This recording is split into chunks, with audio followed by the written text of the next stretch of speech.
안녕하세요.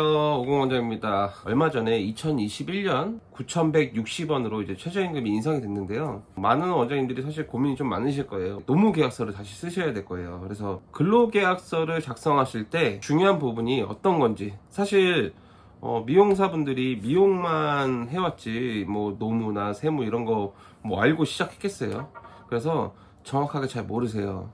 보통 이제 급여 같은 거를 결정할 때 어떤 식으로 계산하냐면 뭐 예를 들어서 뭐 1일부터 30일까지 있다고 칠 때 잘 이제 이해도가 조금 부족하신 분들은 사실 계산을 어떻게 하시냐면 뭐 예를 들어서 8일부터 출근을 하고 30일까지 일을 했다고 쳐요. 근데 뭐 급여 계산은 어떻게 될지 모르니까 이제 예를 들어서 급여가 뭐 100만 원에서 치면은 100만 원 나누기 뭐 30 이렇게 한 다음에 뭐 8일부터 출근했다 치면 7일을 빼는 경우가 좀 덜어 있거든요. 그래서 저도 사실 처음에 시작했을 때 잘 몰라가지고 무지하다 보니까 그렇게 계산을 했었는데 오늘 이 영상을 보시고 좀 도움이 되셨으면 좋겠습니다. 영상을 보시기 전에 구독과 좋아요 부탁드리고요. 알림 설정도 꾹 해주시면 감사드리겠습니다. 시작하겠습니다. 자, 이제 보시면은 근로계약서에 대한 이야기를 좀 할게요. 우선은 첫 번째로 매년 이제 새해가 되시면 근로계약서는 다시 작성하시는 게 낫습니다. 우선은 제가 하나씩 좀 첨부를 해드릴 거고, 영상을 보시고 뭐 궁금하신 거 있으면 아래 댓글에다 남겨주시거나 또는 이제 뭐 나도 이런 계약서가 좀 필요합니다 하시면은 아래 댓글에다가 이메일로 남겨주시면 제가 이메일로 좀 배송을 해드릴 테니까 댓글에다 남겨주시면 감사드리겠습니다.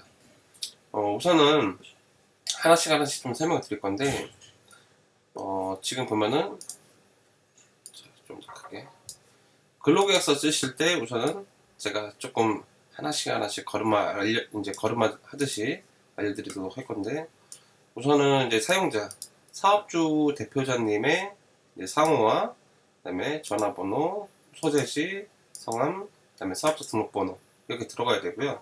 그다음에 근로자 그래서 마찬가지로 뭐 이거는 제가 길게 얘기 안 할게요. 이거 받으시고 첫 번째로 우선은 근로계약 기간에 대한 내용들이 있어요. 근데 여기서 잘 아셔야 되는 게 이거를 좀 헷갈리시면 안 돼요. 좀 잘 이해하시고 들으셔야 됩니다. 우선은 근로계약 하는 형태가 두 가지가 있어요. 뭐 이제 계약직이 있냐 또는 뭐 이제 정규직이 있냐 이거에 대한 형태가 있는데 우선은 지금 보면은 2와 3 중에 선택할 것 이렇게 써놨는데 만약에 내가 정규직으로 채용을 하겠다 하시면은 수습기간을 예를 들어서 뭐 여기다가 사용을 쓸 수 있는 거고요. 그리고 만약에 계약직이다 하면은 수습에 대한 기간이 사실상 뭐 안 되는 걸로 알고 있어요. 제가 알기로는. 근데 우선은 보통 이제 잠깐 쓰다 말 건 아니잖아요. 그리고 정규직으로 같이 일해보면서 만약에 좀 우리가 안 맞을 것 같아 하시면은 이제 헤어질 수도 있는 거고. 그래서 저는 추천드리는 게 이 밑에 기간제 근로 같은 경우에는 사실상 제가 생각했을 때 의무 이제 뭐 상관이 없다 이건데 뭐 예를 들어서 이렇게 놔둘게요. 자, 그래서 수습 사용 기간은 입사일로부터 뭐 3개월로 한다. 그러면 하단 부분에 보면 수습 기간 동안에 임금 수준은 하기 연봉의 90%로 한다. 그러니까 그 말은 뭐냐? 예를 들어서 급여가 100만 원인데 수습 기간 동안에는 이제 90%만 지급을 해도 되거든요. 그 말은 뭐냐면 90만 원만 지급을 해도 된다. 그래서 최저임금에 저하될 경우 별도로 조정한다. 그 말은 뭐냐? 예를 들어서 2020년에 입사를 했어요.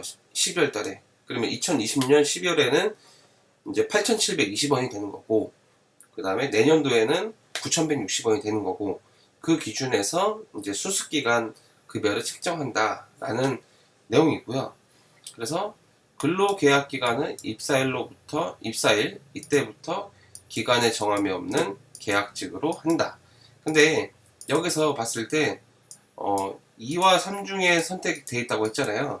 그러면 우선은 처음에 이 근로계약기간 위에 수습기간만 받으시고 나서 근로계약기간은 이때부터 정규직으로 정한다. 그러니까 지금 수습이 끝나고 나서의 날짜를 이제 쓴다라고 보시면 되는 거예요. 근데 만약에 같이 일을 해보고 정말 좀 안 맞아요. 그럼 채용 거부도 할 수도 있는 거기 때문에 수습 기간이라는 것 자체가 이 친구를 내가 퇴사시킨다거나 우리 안 맞아 라고 얘기할 수 있는 어느 정도 기간이기 때문에 저는 가급적이면은 이 친구가 처음부터 원장님들께서 수습급여를 주든 안 주든 간에 수습기간에 대한 거를 명시를 해놓는 게 좀 나중에 뒤탈이 없다고 봐요. 그래서 들어오자마자 정규직으로 채용한 게 아니라 처음에는 수습을 하되 3개월 이후에는 정규직으로 전환을 하겠다라고 받으시는 게 좋다라는 거고, 밑에 기간제 근로계약 기간은 뭐 말 그대로예요.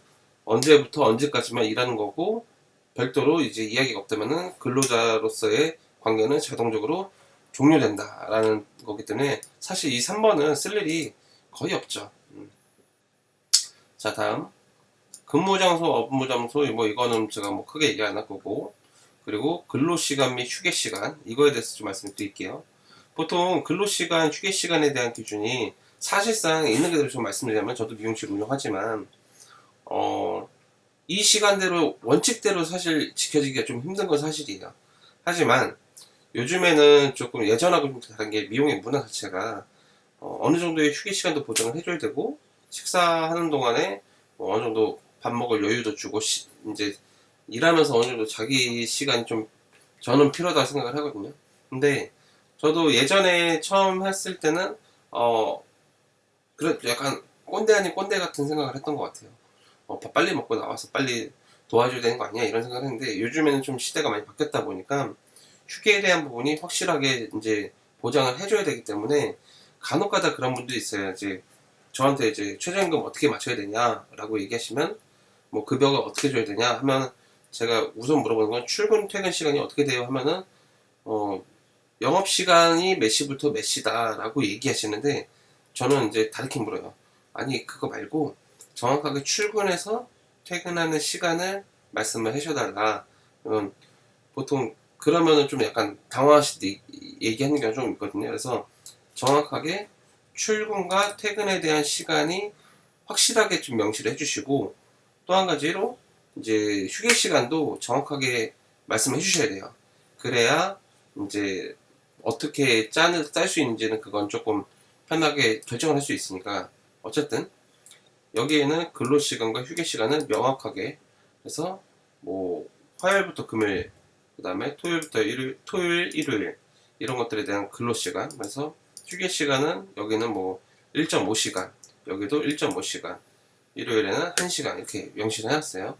그리고 실제 근로시간 8시간, 뭐 9시간, 8시간 이렇게 써놨는데, 여기서 제가 말씀드리고자 하는 부분은 뭐냐, 이날은 지금 보면은 연장근로 1시간이 추가가 되어 있어요. 그래서 이 밑에 제가 얘기할 거긴 하지만, 연장근로에 대한 것도 확실하게 이제 작성을 해주셔야 되는데, 다시 위로 올라갈게요. 상기 근로시간은 근무 스케줄에 따라 주 5일로 합의할 때 근무요일, 근로시간, 휴게시간, 주 휴일 상호 합의하에 변경할 수 있다. 이 말씀이 꼭 들어가야 되거든요. 그러니까 그 말은 뭐냐, 미용실의 사정에 따라서 이제 뭐 요일이나 휴게하는 그런 것들이 이제 어느 정도 변동이 생길 수 있다는 내용이 무조건 들어가야 돼요. 그러니까 여기 휴게하는 시간이 분명히 명시되어 있는데 왜 안 지켜주냐, 나중에 이거에 대해서 이제 문제가 될 소지가 있기 때문에 확실하게 밑에다가 이제 합의하에 변경될 수 있다라는 내용을 꼭 써주시고 얘기를 해주시기 좋습니다. 그리고 시간의 근로, 연장 근로, 야간 근로, 휴일 근로. 예를 들어서 이제 미용 특성상 정말 바쁘면은 부득이하게 연장 근무하는 경우가 생겨요. 그래서 그거를 업무의 특성상 시간의 근로가 통상적으로 발생하므로 갑은 을에게 시간의 근로 및 실근로시간 산정에 어려움이 있어서 계산의 편의 등을 고려해서 연장근로수당 등 법정수당을 월 임금에 포함하여 지급함의 동의를 구한다. 그래서 이거에 대해서 사인을 꼭 받으셔야 됩니다. 그리고 마찬가지로 제가 여기다가 지금 써놓긴 했지만 자료가 지금 제가 여기 이 부분도 있는데, 연장 야간 휴일 근로에 대한 동의서를 따로 작성하시는 걸 저는 추천드려요. 그래야지 깔끔하거든요. 그래서 동의 확인 받으시고, 그리고 휴일은 주일은 월요일, 지금 월요일이라고 여기다가, 지금 월요일은 스케줄이 없는 걸로 적혀 있는데, 합의하에 변경이 가능하다. 그리고 근로자 자체가 이제 근무자 수가 몇 명이 되든 간에 근로자의 날은 무조건 6.25일로 하셔야 되기 때문에, 만약에 근로자의 날에 출근을 하시면은 급여 외에 별도로 급여를 따로 이제 그 일당을 지급하셔야 됩니다. 그리고 유급휴일, 주휴일, 약정 휴일에 대해서는 서로 상호 간에 협의해서 대체할 수 있다. 그러니까 예를 들어서 평일에 원래 휴무였는데 그날이 빨간 날이에요. 근데 그 빨간 날은 우리가 바쁘니까 바꿔야 된다에 대해서 지금 약정한 휴일을 우리가 다른 날로 대체하겠다라는 거를 미리 편의를 좀 봐달라고 얘기를 하고 이제 계약서를 쓰는 거죠. 그리고 임금에 대해서 지금 이제 가장 중요한 부분이에요. 임금 계산 방법인데, 지금 제가 이거에 대해서 좀 디테일하게 설명할 테니까 잘 보시고 이해하시면 됩니다. 기본급, 지금 뭐 주휴수당, 그 다음에 기준시간, 유급 근로시간 뭐 이런 것들 있죠. 이 계산 방법에 대해서 제가 좀 설명 드릴 건데, 우선은 제가 여기다가 엑셀 표에다가 따로 말씀드릴게요. 보통 급여 계산하실 때 이제 내년도 기준으로 설명드릴게요. 내년 시급이 지금 현재 9,160원이에요. 그러면 9,160원이면은 예를 들어서 우리 매장의 근무 시간이 하루에 실 근무 시간이 8시간이라고 가정할게요. 8시간이고, 그러면 주 5일을 근무를 해요. 주 5일을 근무하면은 8시간 곱하기 그 다음에 5일 하면은 지금 현재 40시간이 나오거든요. 그러면 40시간이었을 때 여기서 주휴수당이라는 게 발생이 돼요. 그러면 주휴수당이라는 건 뭐냐? 내가 일주일간 통상적으로 일한 거에 대해서 이제 하루치를 더 준다라는 개념인데, 그러면은 지금 8시간씩 5번이니까 48시간이 되는 거예요. 그럼 48시간에서 보통 여기서 급여 계산하는 방법이, 자, 48에서 보통 이제 한 주가 몇 주라고 하죠? 4주라고 하잖아요. 근데 법에서는 이 48시간이 아니라, 4주가 아니라 4.35시간으로, 4.35주로 계산을 해요.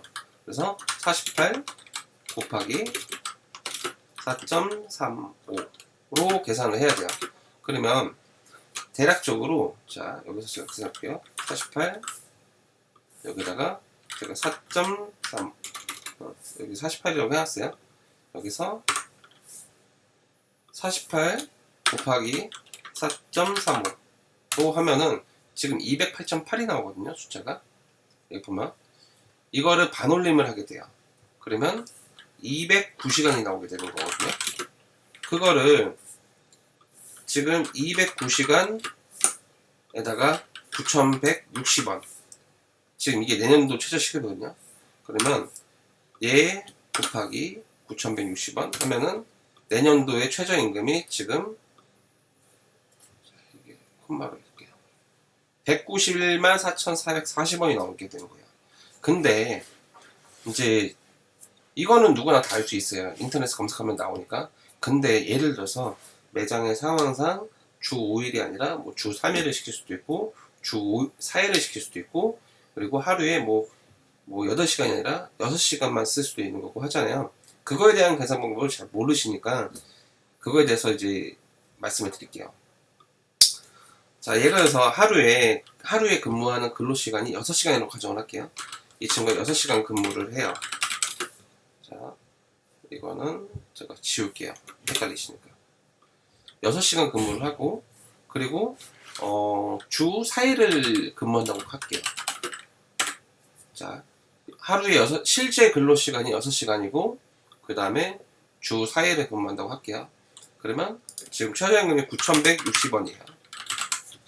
여기서 했을 때 이제 계산 방법이, 이 친구가 하루에 6시간씩 주 4일을 일하니까, 그러면 6 곱하기 4가 되겠죠.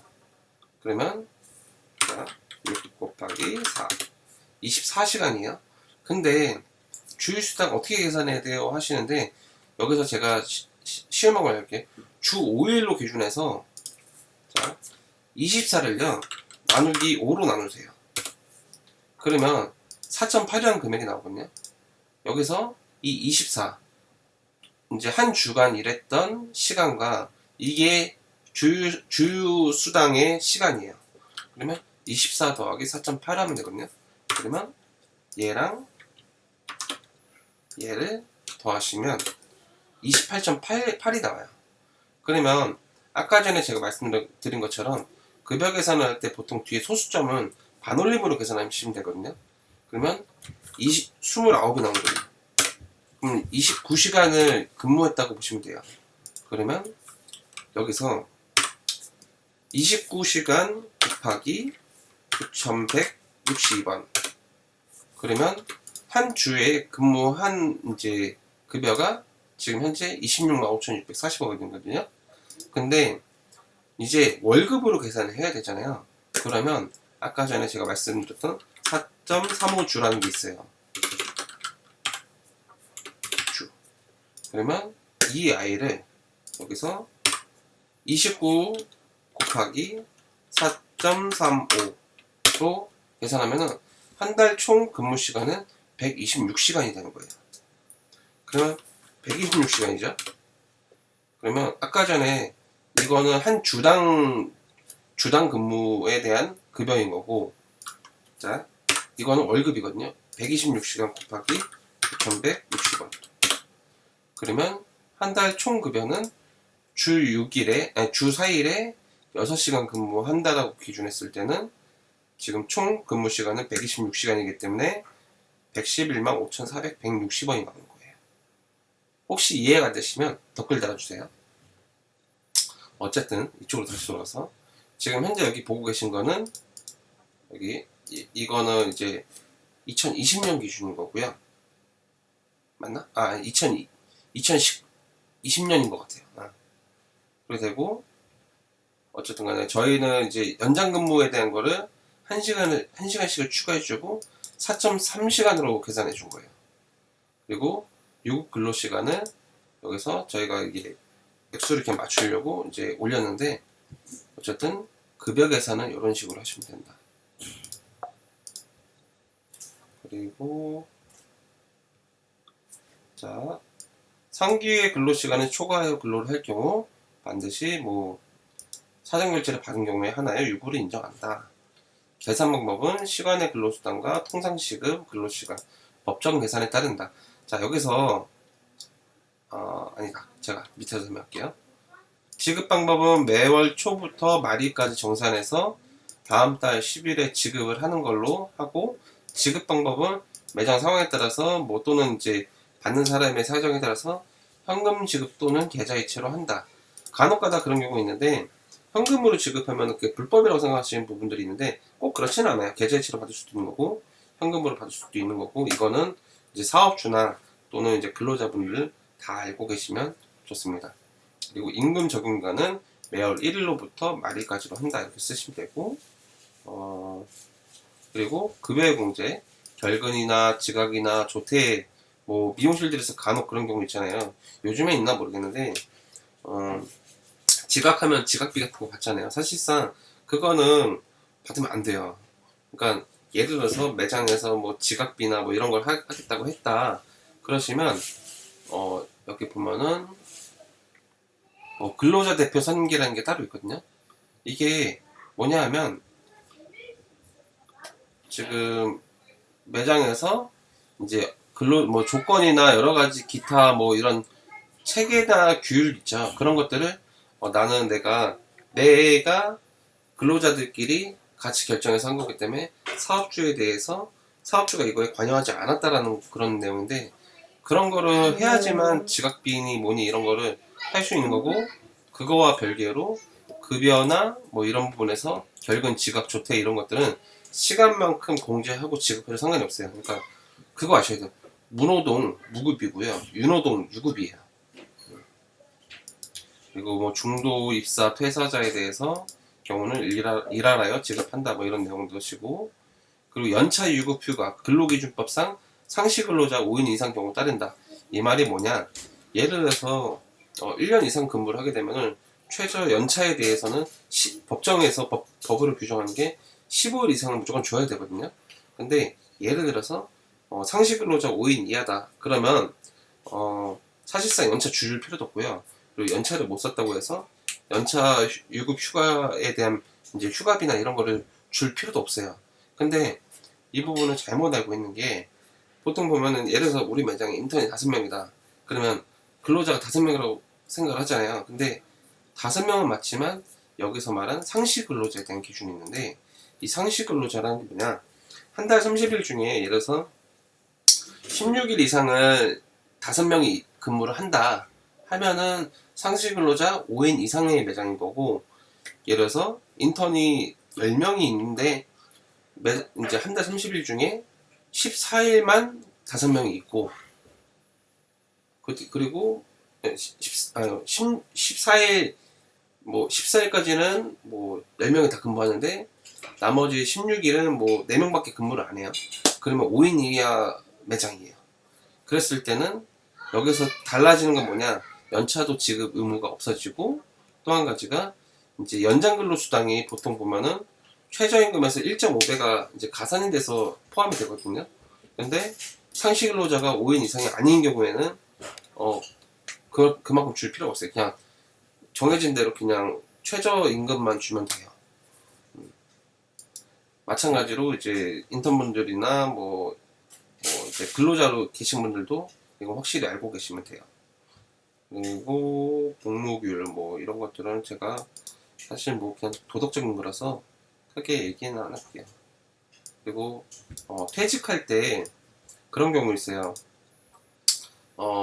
퇴사를 의사를 제대로 밝히지 않고 안 나오고 나서 나중에 뭐 나는 부당 해고를 당했다 어쩐다 뭐 이렇게 하는 경우가 간혹 있는데, 무조건적으로 이제 사업주분들은 나중에 누군가를 퇴사시키든 뭘 하든 간에 이 사람한테 갑자기 무단결근을 했다고 칠게요. 그러면 카톡이든 문자든 남겨놓으세요. 너가 뭐 언제까지 이거를 안 나오게 되면은 근로의사가 없는 걸로 간주하고 의원사직한 걸로 이제 하겠다라고 확실하게 언제를 남겨주시고, 카톡이든 문자든 꼭 내용을 남겨주셔야 돼요. 안 그러면 나중에 좀 불이익이 생길 수도 있으니까 꼭 그렇게 퇴직 처리를 꼭 해주시고, 가급적이면은 퇴직서를 꼭 받으세요. 그리고 퇴직금은 뭐 이제 앞으로는 당연히 주셔야 되고, 경업금지, 뭐 손해배상 이런 것들 이거는 뭐 보시면 이해될 거고, 제가 일단은 이 정도 이해를 이제 설명드리고, 그리고 근로기준법상 무조건 근로계약서는 한 분은 무조건 교부를 하셔야 돼요. 그래서 예전에는 뭐 매장에서 이제 갖고 있겠다 하고 안 주고 이제 가지고 있는 경우가 있었는데 안 돼요. 무조건 주셔야 됩니다. 그래서 뭐 여기다가 이렇게 받으시고 사인 받고 하시고, 지금 보면 주소, 주민번호, 성명 이런 거 다 받으시니까 꼭 지금 보시면은 제가 여기다가 잘 안 보일 텐데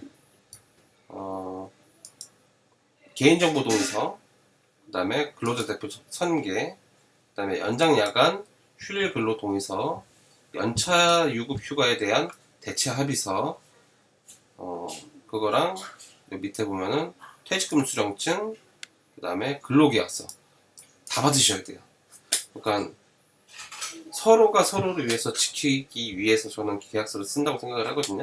그래서 꼭 서로 다 받으시고 무조건적으로 계약서는 작성하시고, 출근과 동시에 바로 출근하자마자 작성하시고 시작하셔야 좋고, 저는 여기서 더 한 가지 추천드리는 게, 뭐 핸드폰 같은 거 있잖아요. 핸드폰을 이제 딱 들고 이렇게 테이블 위에 딱 얹어놓고 나서 서로 나중에 이제 불이익이나 이런 것들이 없게 하기 위해서 녹취를 하겠다, 서로를 지키기 위한 거니까 이런 부분을 이해해달라 하시고 이제 녹취하면서 계약서를 읊어주면서 작성하시는 걸 전 정말 추천드립니다.